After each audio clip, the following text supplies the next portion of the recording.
Smart gifts for poor people. Number 4. You are hardcore. You really care about this. You really want to be able to make a difference. Okay. Let's go into serious thoughtfulness time.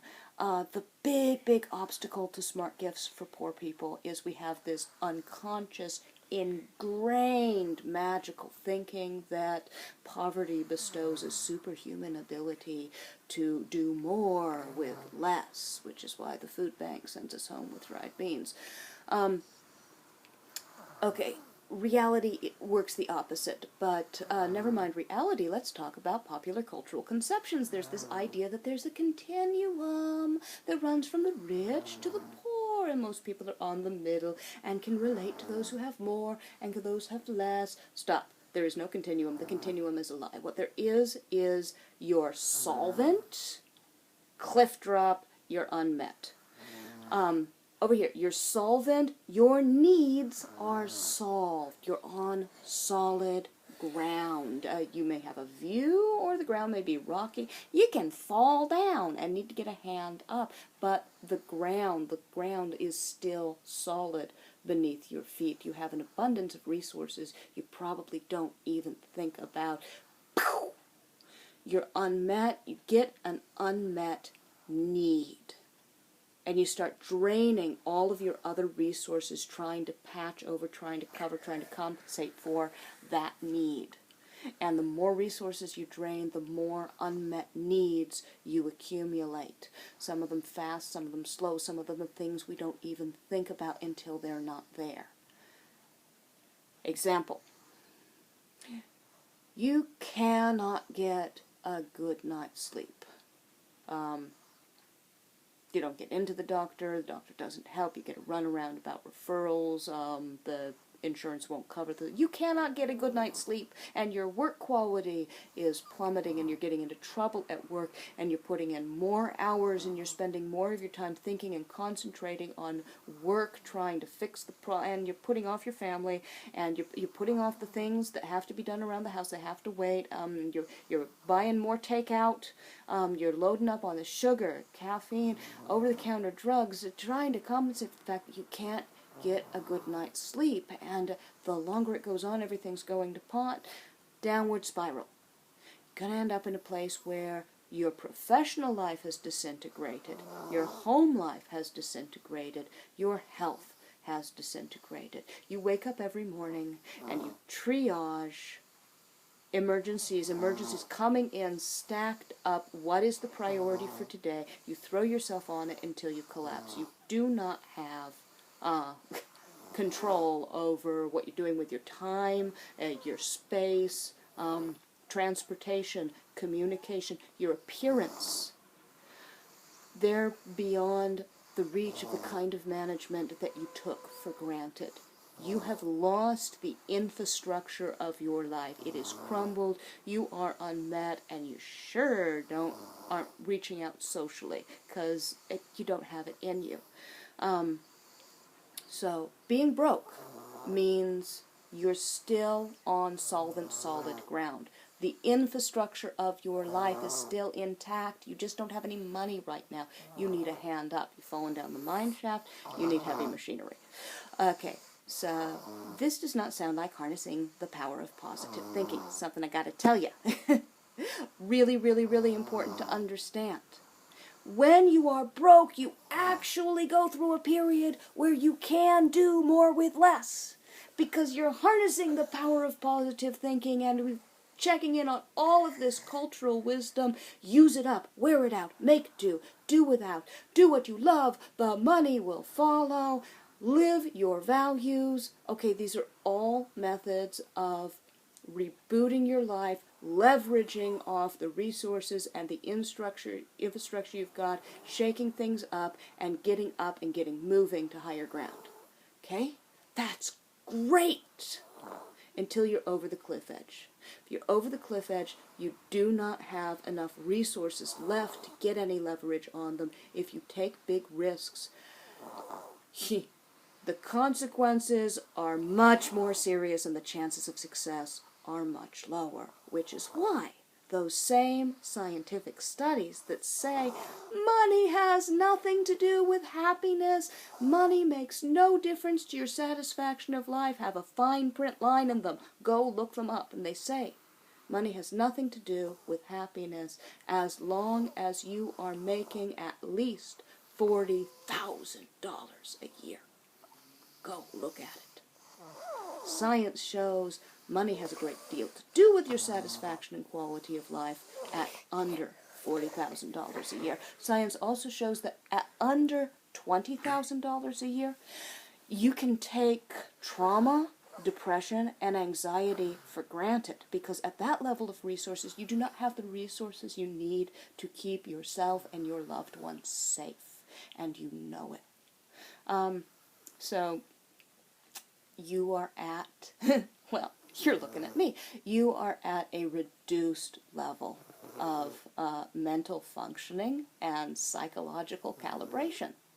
That means you can do less with more.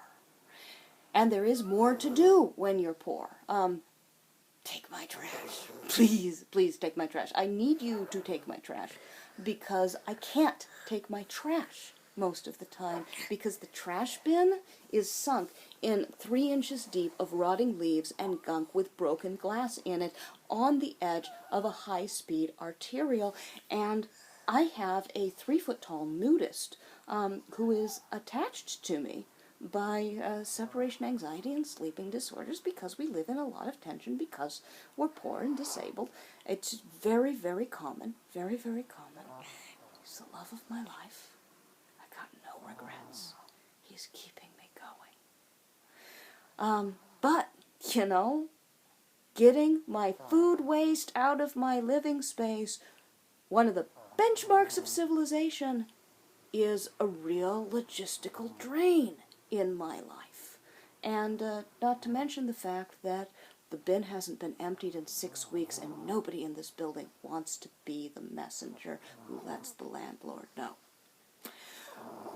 Yeah. Okay, let's talk about fun stuff. Can we talk about fun stuff? Can we talk about gadgets? Can we talk about gadgets like, you know something? Gadgets. You think I'm going to talk about gadgets and poverty? Hey, why do you think all that as sold on the boob tube stuff sells even though it almost all breaks as soon as you get it out of the box? It's because the working poor are that desperate for anything that's going to add a little time saving and a little convenience in life. You want to see genius? I will give you a portrait of genius. Look at this awe-inspiring creation that costs less than $20.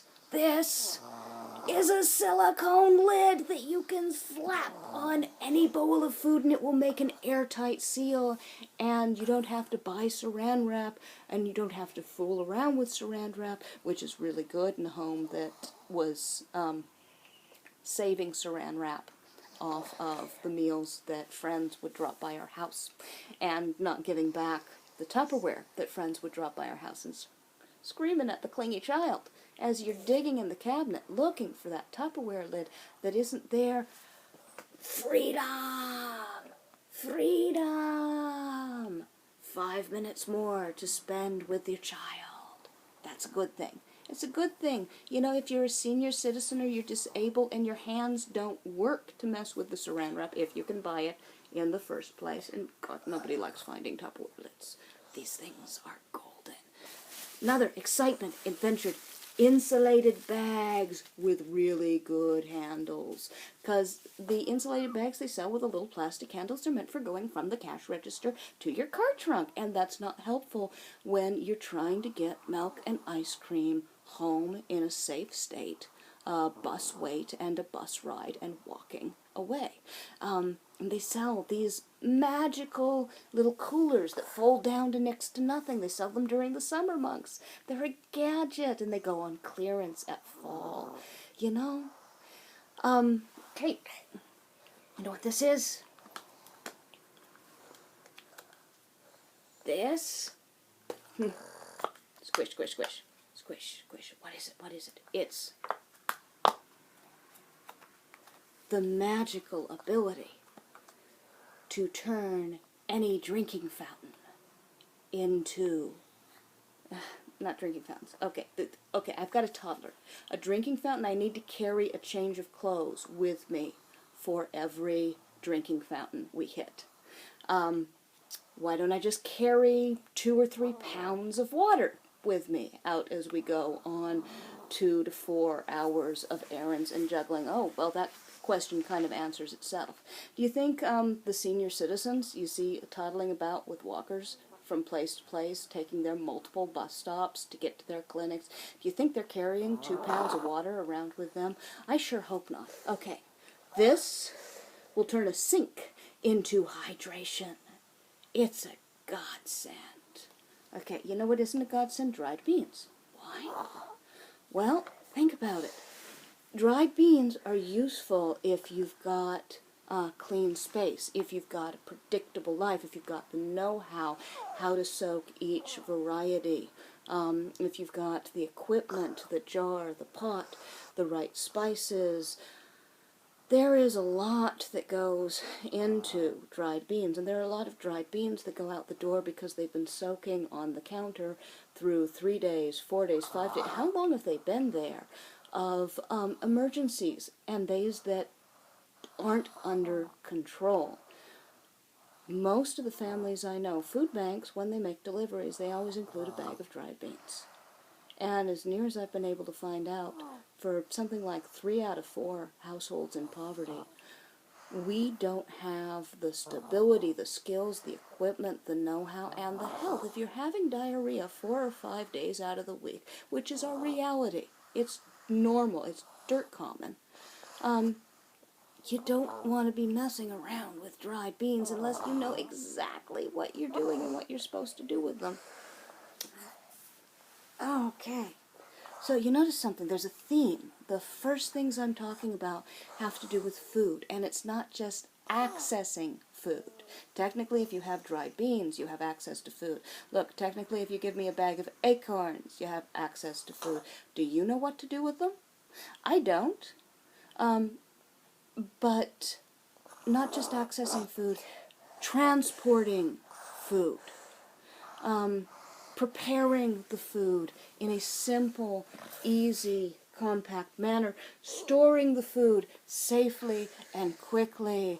There is a world of kitchenry gadgets. I'm not just talking the banana slicer, but there's a lot of stuff like this that are really brilliant and really do make a difference. And they don't cost a ton of money, and they do make a ton of difference. Okay, thinking along the same line. You want great ideas for gifts to give to poor people? Go to camping stores and travel gear stores. Why? Because they're packed full of equipment for people who are having to spend a lot of time waiting in environments that they don't have a lot of control over. Raincoats that fold down into an itty-bitty triangle. Wow. Good, sturdy bags and gears. Okay, this kind of simple, streamlined, controllable, portable, sturdy stuff, it's a godsend. And if you want to change a life for under 20 bucks, it'll do it. Okay, think gadgets! Kitchen gadgets, camping gadgets, travel gadgets. Go in, walk through, think about living a life in which there's no infrastructure, in which you're having to do by scratch, and see what you come up with.